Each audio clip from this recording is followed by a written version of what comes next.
Merhabalar efendim, kanalıma hoş geldiniz. Kadınlar boşanma taklidine neden ihtiyaç duyuyorlar ve yapıyorlarsa işe yarıyor mu?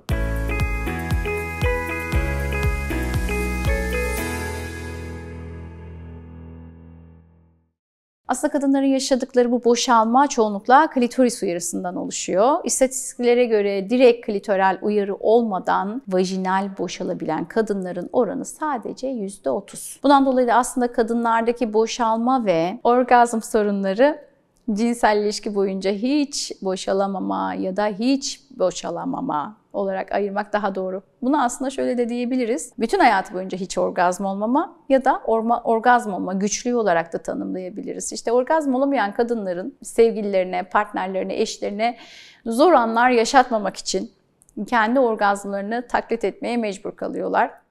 Orgazm taklidi yapmalarının altında kendilerini, partnerlerini yetersiz kılmama düşünceleri de çok yaygın. Ve partneriyle paylaşmadığı için partneri aslında ufak değişikliklerle sorunu çözebilecekken çözemez hale geliyorlar.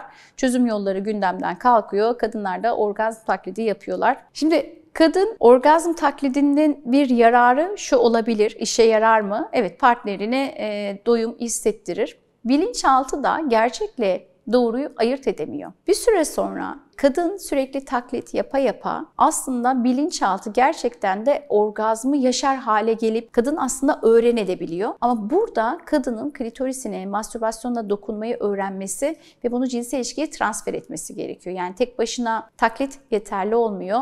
İşe yarıyor mu? Vallahi çoğu erkek bunu çok anlamıyor. Gerçekten de işe yarıyor. Ama uzun vadede sevgili kadınlar siz kaybediyorsunuz. Çünkü orgazm taklidi size kendi ilişkinizden soğumanıza neden oluyor. Ve sorunu çözebilecekken çözümsüz hal almasına neden oluyorsunuz. Düşünsene 15 yıl geçmiş, 20 yıl geçmiş, evlilik geçmiş ve sen hala taklit yapıyorsun. Arkadaşlarına bazen konuşuyorsun, diyorsun ki ya çok güzeldi, çok keyifliydi falan diye anlatan arkadaşlarınız çıkabiliyor aradan.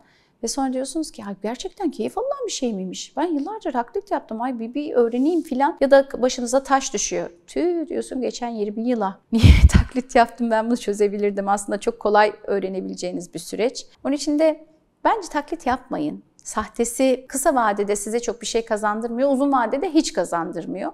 Taklitin size sağlayacağı tek şey bilinçaltının bunu gerçek mi, sahte mi ayırt edememesi ve bir süre sonra gerçekten orgazm olabilmeniz. Ama bu noktada emek harcamanız gerekiyor.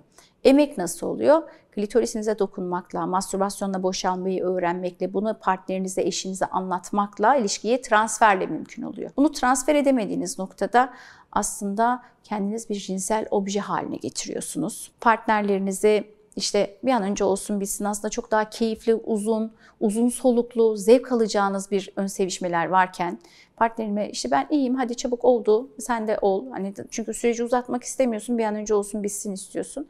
Sevgili kadınlar, siz bu donanımla yaratıldınız. Hepinizin klitoris diye bir organı var. Olmayan kadın yok. Nasıl hepimizin kaşı var, gözü var, midesi var, kalbi var, yaşayamıyorsak herkesin var. Onun için de kendinizi bunu hak olarak görün. Klitorisinizi görün, bakın. Sevgili kadınlar, bunu bazen kendi kadınlığınıza yediremiyorsunuz. Diyorsunuz ki hani işte ben seksiyim, güzelim, taklit yapayım. Kendi yetersizliğinizi karşı tarafa hissettirmemek için yapıyorsunuz. Bunu bazen partnerinizin yetersizliğini hissettirmemek için yapıyorsunuz. Ona diyemiyorsunuz mesela erojen bölgelerimi uyar, taklit yapıyorsunuz. Ona diyemiyorsunuz mesela işte erken boşalıyorsun, biraz daha sevişelim, biraz daha işte boşalmaya yönelik vajina dışındaki egzersizleri yapalım. Ya da diyemiyorsun ki utancından diyemiyorsun bazen. Ben utanıyorum cinsellikten. Bazen eleştirilmekten korktuğun için diyemiyorsun. Hani orgazm olmayı hak ettiğini karşı tarafa, eşine, ama en özel, en mahrem şeylerini paylaştığın kişi ve bir ömür senin seks partnerin. Neden evleniyoruz?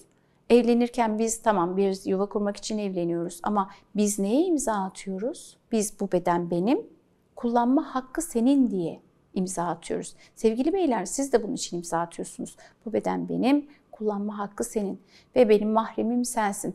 En mahrem konuları birbirinizle konuşmadığınız, karanlık, yorgan altında seks yaptığınız, işte bir anlamda sadece ihtiyaç giderdiğiniz bir cinsel yaşam emin olun sizin evliliğinizi aseksüel bir boyuta taşıyacaktır. İki tarafı da taşıyacaktır. Ve mutlaka kendi sorumluluğunuzu alın. Eşiniz size bunu öğretmek zorunda değil. Bu adam neyi ne kadar biliyor ki sana öğretsin? Ya da sevgili erkekler kendinizi bundan dolayı sorumlu hissetmeyin. Herkes kendi orgazmından sorumlu. Kadın bir şekilde kendine dokunacak, kendini öğrenecek ve bunu sana anlatacak. Anlattığı zaman da eleştirme, yargılama, hatta cesaret verici cümleler kullan. De ki hanım işte omzunu öptüm iyi gidiyor mu? Konuşmasından rahatsızlık duyuyorsa senin konuşmandan o zaman beden dilini yokla. Bakalım verdiği tepkiler ne? Devam etmeni istiyor mu? Hoşuna gidiyor mu? Yani birbirinizle cinsel ilişki sırasında da temas halinde, iletişim halinde olun.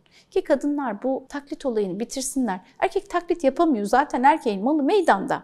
Yani boşalsa da meydanda, uyarılsa da meydanda. Ama sevgili kadınlar emin olun cinsellikte bir deneyim kazanan erkeğiniz varsa, partneriniz varsa, eşiniz varsa o yaptığınız taklidi başta anlamasa da sonra duygusal olarak onu anlamaya ve hissetmeye başlayacak. Ve bir süre sonra dile getirmezse belki de aldatmalara, boşanmalara, ilişki problemlerine neden olacak. Bu sizin vazifeniz değil, bu sizin göreviniz değil. Sizin karşılıklı haz aldığınız bir süreç. Bunu bir görev olarak yaptığınız sürece kendinize de ilişkinize de zarar verirsiniz. Lütfen hakkınızı bilin ve cinselliğe gereken önemi verin efendim. Çünkü cinsellik evliliğin sigortası efendim. Bir videonun daha sonuna geldik. Bir sonraki videoda tekrar görüşmek dileğiyle. Sevgiyle kalın.